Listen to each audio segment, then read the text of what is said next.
Hello everyone, welcome back to the course.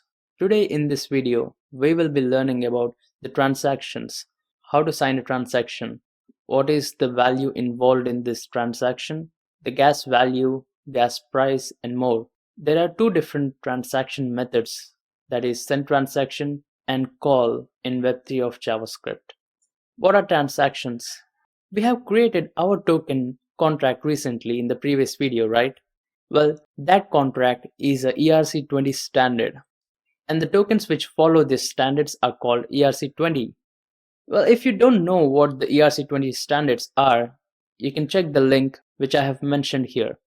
Now we are going to see how we can create callback functions and what is send transaction function and a call function in Web3. The call and send transaction, these two are different functions. The transactions are always involved with some gas. Asynchronous functions are important, and the only way to get back the values from the blockchain to retrieve or store both, we need a callback functions. What is gas now? In Ethereum network, well, most of the transactions, there is a gas involved, right? This is because whenever you create a transaction in a general banking system, the bank will validate the transaction, correct? Here it is all different. We don't have bankers or we don't have any third party to validate our transactions. Here comes the miners. Miners validate the transaction for us, and they use a piece of software, the consensus mechanism, to validate.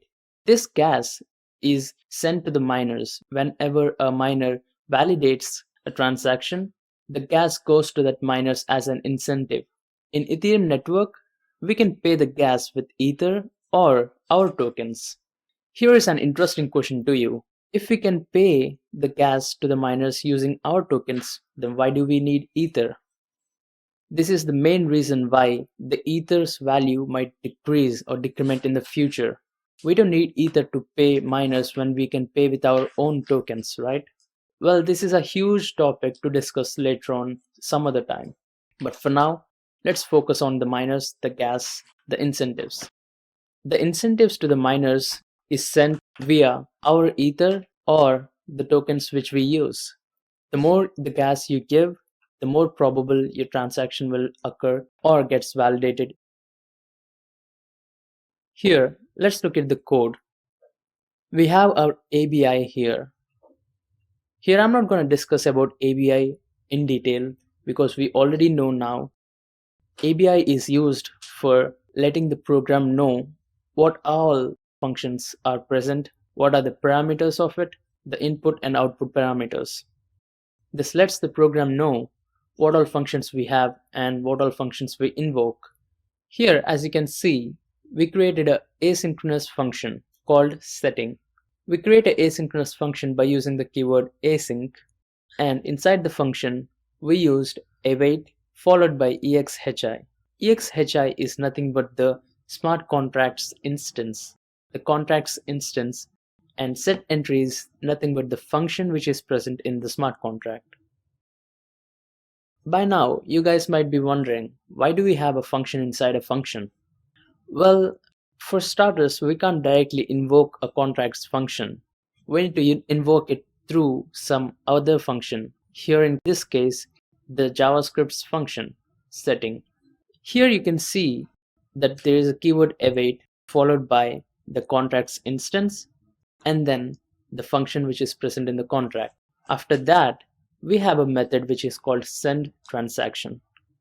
We have discussed about send transaction and call previously in the points, right? These are the two functions which we use in the JavaScript for actually creating a transaction, either to take or store the value in blockchain.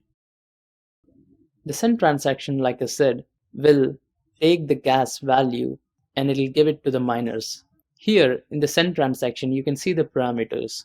The first and foremost parameters are always function of the smart contract's input.